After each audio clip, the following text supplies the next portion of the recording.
Drivers Mate podcast.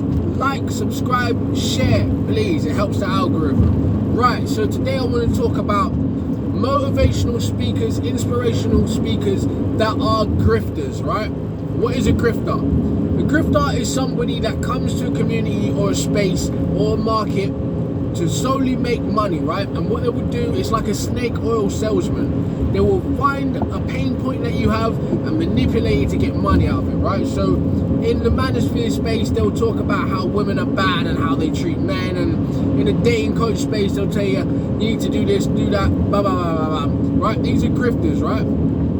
Even in the conscious communities, the quote-unquote Pan-Africans, right? There's grifters in every sector, right? Motivational speakers and inspirational speakers are no different, right? Yes, they work for a time period. If you're new to it, you're not aware of the tricks, the schemes, and the hook that keeps you there. But after a while, it fades, right? Just like motivation fades, right? You have to do what it is you want to do because you want to do it, right? You have to have the willpower, you have to have the consistency, and you cannot be told to do it because someone's telling you to do it. It has to be something you want to do, right? Now, the social media world and the YouTube world are littered with motivational speakers and inspirational speakers, right? All just rehashing the same talking points, the same topics. Yes, it's a well-known fact that you get more flies with honey than vinegar, right? So of course, if they blow smoke up your ass, you're gonna keep coming back, right? And if they do their job properly, you're gonna feel like every video they made is for you, right? It's called parasocial relationships. What is a parasocial relationship? It's a relationship you have with a content creator, an actor, a musician, a TV star that you never really met. You interact with their content all the time, and now you feel like you know them personally, right? That is what a parasocial relationship is, right? And it's dangerous when your parasocial relationship crosses over into the realm of cults, right? So your parasocial relationship with a content creator crosses over into the realm of cult. He is now your cult leader, right? That's why they have the term cult-like following, right? What happens in a cult? You blindly follow the words of the leader, right? No matter how bizarre it is to the outside world, you wouldn't be able to see it because you are deeply entrenched in this belief, in this hypnotic rhythm that the cult leader and the cult has you in, right? It's like the famous cult leader Jim Jones, right? That made people drink Kool-Aid and kill themselves, right? They were deeply entrenched in his hypnotic rhythm, his hypnosis and control, right? Preachers, pastors, motivational speakers, they all have this same power and this same potential to go bad, right? So you have to be aware of the ultimate grift, which is selling hope, right? Easy to sell a man hope because he never actually has to accept his own wrongdoings. He never actually has to accept responsibility for his own life, and he never, most of all, has to take action. He only has to get told how good he is and how things are going to be alright and how things aren't his fault, right? Motivational speakers, inspirational speakers are brilliant at this, right? A prime example I will give you is somebody like Tony Robbins, right? Nothing against the guy, but an interesting anecdote I will give you about Tony Robbins is this. The first time I ever saw or heard Tony Robbins, yeah, that is his name, was in a film called Shallow Hal by Jack Black, right? Brilliant film. But keep in mind, when I saw Shallow Hal, I was too young to see Shallow Hal, right? But I saw it anyway, right? But what immediately happened, right? This is before I knew that was Tony Robbins, right? He scared me, right? His voice, yeah, and to this day, his voice is like, you know when you watch a cartoon and they mix two voices together to give you like a demon voice, right? They have a deep voice and then they have a distorted voice, and it's the same voice, but it's two voices layered, right? To me, I hear Tony Robbins' voice as that voice, right? That demonic voice, right? It's two voices at once. And you might call this me being extra, or you might call it childhood intuition, right? But the moment I heard his voice in Shallow Hal and saw him, I thought, there's something wrong with this guy, right? Like, I'm not saying he's done anything wrong in the real world at all, right? But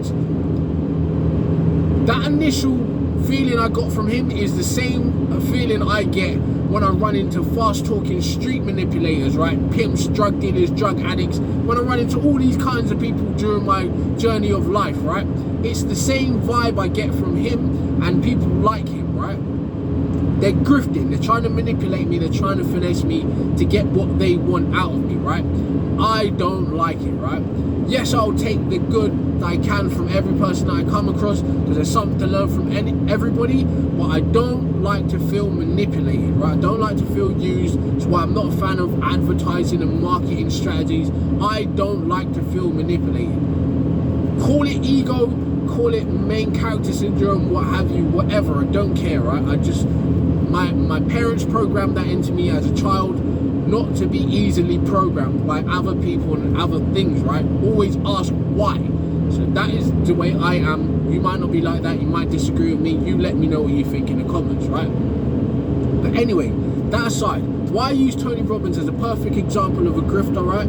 Because Tony Robbins will take something like, let's say, Neville Goddard principles, right? And the gospel of prosperity, right? Because that is what it is.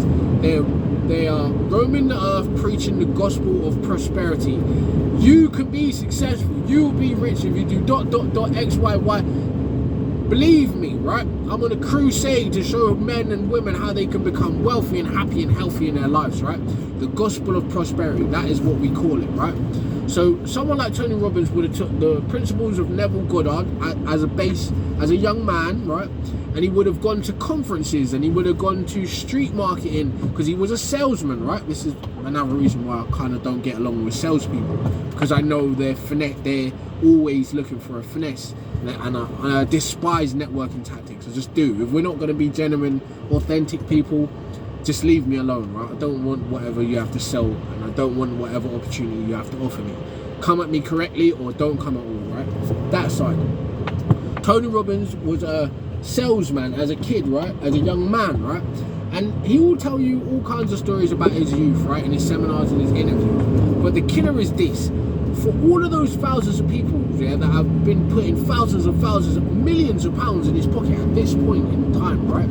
Up to this point, I would say 80% of those, right, if not more, are completely unsuccessful, right? They didn't take any of the information, any of the pyramid schemes and seminars and did anything with them. They didn't, right? All they was there to do is digest the gospel of prosperity as entertainment and pyramid schemes. That was all they were there to do, and offer up their pound as a sacrificial offering to the demon that is motivational grifting, right? That is all they ever did, right? That's all they still do to today, right? So all of these thousands of congregations of people at seminars thinking that they're getting the upper hand in life, that they're networking, that they've learned the secret, right? And all of them go back to below average lives, right? Because the reason they're in those conferences in the first place is because they live a subpar life in the first place. They're easily manipulated and they're easily herded, right? That is why they're there in the first place. Tony Robbins and people like him, I don't even know if I'm saying his name right? But people like him understand that, right? They understand the psychology of sales. They understand the psychology of manipulating people to get what they want out of them, right?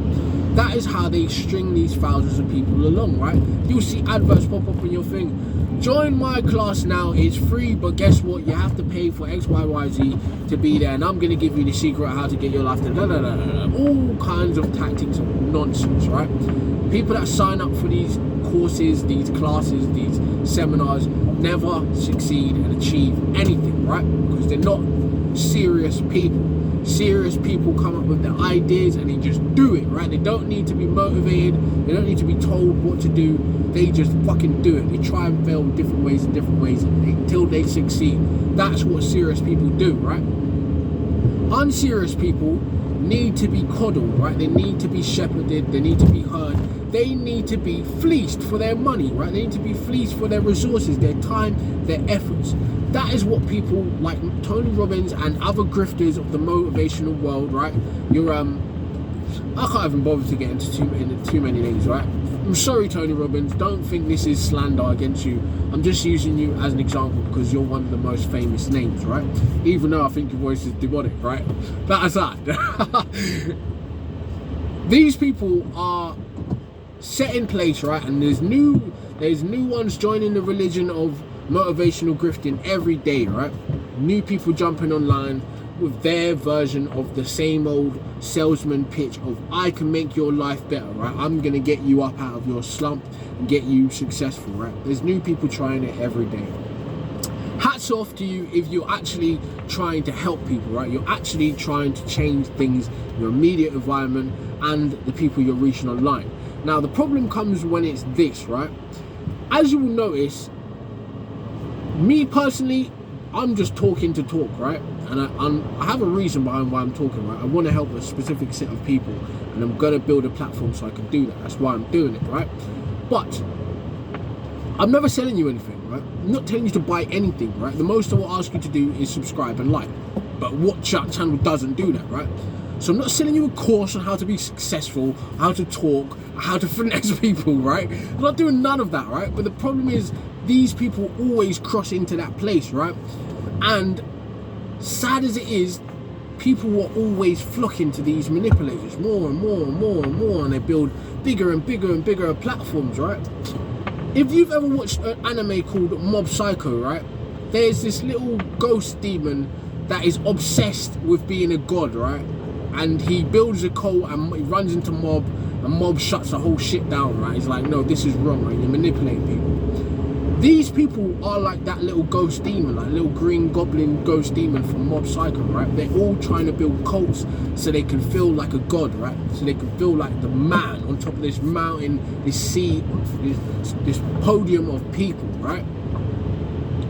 And I think them suckers. I think them punks and suckers and chumps in the real world, right? They can't deal with real people. They can only manipulate the weak. I think them punks and chumps, right? But it's none of my business what they do. But I feel bad for the followers, right? So you need to understand, it's cool to get motivation. It's definitely good to get a kick up your ass sometimes to make you do what you're supposed to be doing. You need it sometimes. But don't get lost in that and brought into the congregation of people being fleeced for their time, money and resources to false idols promising you false solutions, never actually helping you, never actually bringing you up to the level where they are, right? I don't want to see any more people fall into this trap, although they will, right? So you tell me what you think about this in the comments. Have you ran into these motivational people? Have you noticed that succubus energy that they have, right? And that manipulation that they have to such a high level? Have you noticed it? You tell me any examples, any names that I haven't noticed, right? Put them in the comments, we'll talk about it. And like I said, we're gonna build up our community of people that are challenging these narratives, challenging these people and breaking people out of this spell of being manipulated, right? That is the game, right? We're gonna shut this shit down one by one. So like, comment, subscribe, tell me what you think. Are grifters, are motivational speakers just grifters trying to get you to do what they want you to do, or are they actually here to help mankind? You tell me what you think. Drivers Make Podcasts.